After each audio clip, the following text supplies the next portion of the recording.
శ్రీ గురుభ్యో నమః.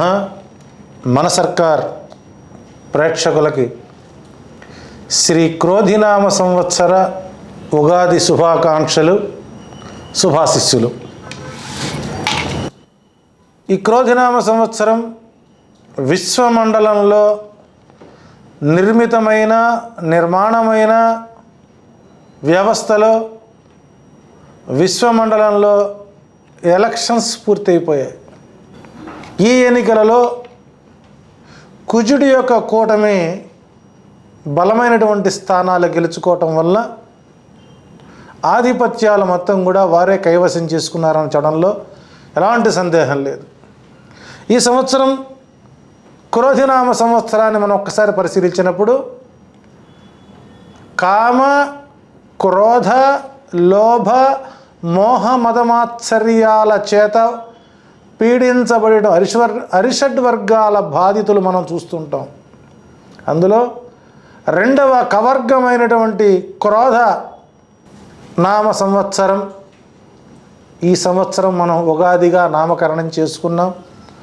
మంగళవారం ప్రధానంగా వచ్చినటువంటి ఈ ఉగాదికి కుజుడు రాష్ట్రపతి అవడం జరిగింది. అతను మనం ప్రథమ పౌరుడిగా, రాజుగా మనం గుర్తించాలి. 27 నక్షత్రాలు, 12 రాసులు, 9 గ్రహాల యొక్క ప్రభావం, గురు శుక్ర మౌఢ్యాలు, సూర్య చంద్రగ్రహణాల యొక్క ఫలితాలని ఈ సంవత్సరం యావత్ భారతావనిపై అనేకమైనటువంటి ఫలితాలను మనం గోచరిస్తూ ఉన్నాయి. ఈ సంవత్సరం రాజు కుజుడవడం, సస్యాధిపతి నీరసాధిపతి కుజుడు అవడం చేత 3 ప్రధానమైనటువంటి పదవులు రాజు చేతిలో ఉంచుకొని శనికి మహామంత్రి పదవి ఇచ్చి, దాంతోపాటు సైన్యాధిపతి, అర్ఘాధిపతి, మేఘాధిపతి మరొక 3 స్థానాలు శనిగారి దగ్గర పెట్టుకొని, ధాన్యాధిపతిగా చంద్రుడు, రసాధిపతిగా గురుడు ఇలా అవడం చేత ఈ సంవత్సరం 2 శుభగ్రహాలకు 7 అశుభగ్రహాలకు 21 పదవులు పంచుకోవడం ద్వారా ఈ క్రోధినామ సంవత్సరాల్లో యావత్ ప్రపంచావని, భారతావనికి నవనాయకుల యొక్క ఫలితాలు, వారి యొక్క ప్రభావాలు ఈ సంవత్సరం ఎలా ఉండబోతుందో మనం తెలుసుకునే ప్రయత్నం చేద్దాం. ముందుగా నవనాయక ఫలాలు. ఇది ఓవరాల్గా యావత్ ప్రపంచానికి జరిగేటువంటి అంశాలు మాత్రమే అనే విషయాన్ని గుర్తుంచుకోవాలి. ఇక నవనాయక ఫలితాలు మనం చూస్తున్నప్పుడు ప్రధాన శాఖ కుజుడు పొందడం చేత, అందున రాజు అవ్వడం చేత పూర్తి పవర్ కుజుడి చేతిలో పెట్టుకోవడం వలన ప్రజలలో భయాందోళనలు ఎక్కువవుతాయి. తీవ్రవాద చర్యలు ప్రజల్లో భయభ్రాంతులను సృష్టిస్తాయి. భూకంపాలు ప్రధాన కారణమవుతాయి. అగ్ని ప్రమాదాలు ఎక్కువ అవుతాయి. చట్ట నిబద్ధత లేని ఆయుధాలు ఎక్కువగా ఉంటాయి. వాహన ప్రమాదాల వలన యువతకు ప్రాణభయం, సరిహద్దు ప్రాంతాల్లో జననష్టం జరిగేటువంటి అవకాశాలు ఎక్కువ ఉన్నాయి. ఉగ్రవాదులచే ప్రజాకల్లోలం, రాజకీయ నాయకులు తరచుగా పార్టీలు మారడం, ఆర్థిక ఉగ్రవాదం పెరగడం, భూముల అమ్మకాలు కొనుగోళ్లు శరవేగంగా సాగుతాయి. మెట్ట భూములు, ఎర్ర భూములు మంచి లాభాలని పొందుతారు. కందులు, శనగలు, గోధుమ, మిర్చి, వేరుశనగ, టమోటా, నూనె గింజలు, కొబ్బరి ధరలు ఎక్కువగా పెరగడానికి అవకాశాలు ఉన్నాయి.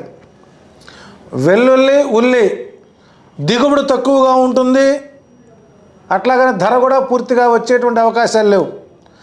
నకిలీ విత్తనాలు నిరాశకు గురి చేస్తాయి.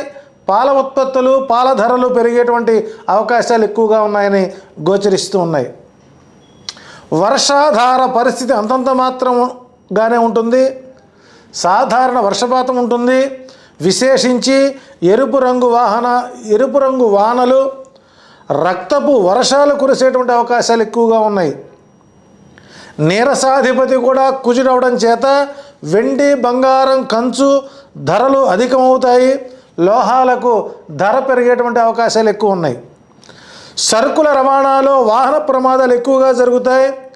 కుజస్తంభన చేత అక్టోబర్ నుండి దేశంలో ఉపద్రవాలు, అగ్ని, వాహన ప్రమాదాలు, రాజకీయాల్లో కల్లోలాలు, సరిహద్దు సమస్యలు, అరాచకాలు, హింసలు చెలరేగుతాయి.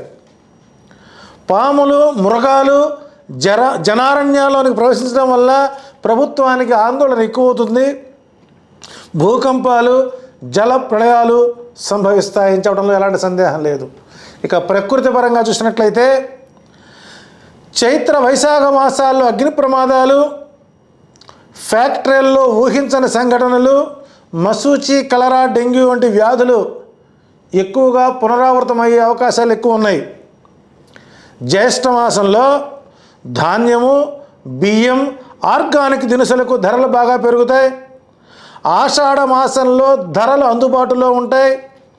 శ్రావణ మాసంలో భయాందోళనలు, కరువు కాటకాలు ఎక్కువ అవుతాయి. భాద్రపద మాసంలో చిరుజల్లులు కురిసే అవకాశం ఎక్కువగా ఉంది. ఆశ్వీజ మాసంలో అధిక వర్షపాతాలు ఉంటాయి. కార్తీక మాసంలో ధరలు అందుబాటులోకి వచ్చినా మార్గశిర మాసం నుంచి పుష్యమాసం వరకు ధాన్యం ధరలు పెరిగి తీవ్ర స్థాయిలో ఉండేటట్లుగా కుజుడు తన యొక్క ప్రణాళికని విస్తరింప చేయడానికి సిద్ధంగా ఉన్నాడు. ఇక నవనాయకుల్లో శని ప్రభావాన్ని చూసినప్పుడు శని సైన్యాధిపతిగా, అర్ఘ్యాధిపతిగా, మేఘాధిపతిగా ఉండడం చేత రాజకీయ నాయకులలో ఏకీకృత భావన ఉండదు. రాత్రికి రాత్రి కండువాలు మార్చుకునేటువంటి పరిస్థితులు ఏర్పడుతున్నాయి. మత కల్లోలాలు ఎక్కువ అవుతాయి. ప్రభుత్వ యంత్రాంగాలు పథకాలు నెరవేర్చడంలో పూర్తి స్థాయిలో మందకొడిగా సాగే అవకాశాలు ఉన్నాయి.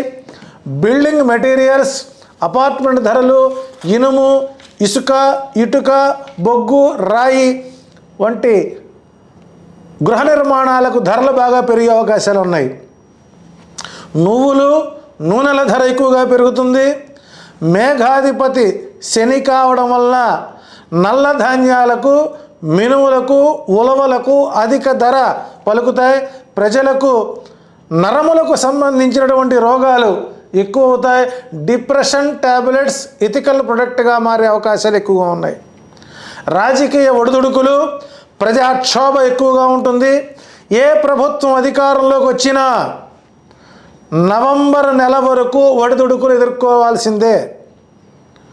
ధాన్యాధిపతి చంద్రుడు అవ్వడం చేత పశువృద్ధి, క్షీరవృద్ధి, పత్తి, వరి ధాన్యాల ధరలు అనుకూలంగా ఉంటాయి. 18 ఏళ్ల నుంచి 25 సంవత్సరాల వయసు గల స్త్రీ పురుషులలో మానసిక రోగాలు అధికంగా ఉంటాయి. 10 సంవత్సరాల పిల్లతో పెళ్ళి, 10 రోజుల్లో విడాకులు ఈ సంవత్సరం చెప్పుకోదగినటువంటి ప్రపంచవ్యాప్త వార్తగా విస్తరించే అవకాశాలు ఉన్నాయి. అట్లాగే డ్రగ్స్ మహమ్మారి ఎక్కువగా ఉంటుంది. పిచ్చి వాళ్ళ సంఘాన్ని ఏర్పాటు చేసినటువంటి పరిస్థితులు గోచరిస్తున్నాయి. రసాధిపతి గురుడు కావడం చేత వ్యవసాయానికి అవసరమైనప్పుడు మాత్రమే వర్షాలు పడతాయి. పాదరసం, చెరుకు, బెల్లపు ధరలు పెరుగుతాయి. మఠాధిపతులకు, స్వామీజీలకు, జ్యోతిష్య పండితులకు గిరాకీ పెరిగే అవకాశం ఎక్కువ ఉంది. వెరసి ఈ సంవత్సరం నవనాయకులు యావత్ ప్రపంచానికి మిశ్రమ ఫలితాలనే గోచరిస్తున్నాయనడంలో ఎలాంటి సందేహము లేదు అనడానికి నేను నిస్సంకోచంగా చెప్పగలుగుతున్నాను. శుభం భూయాత్.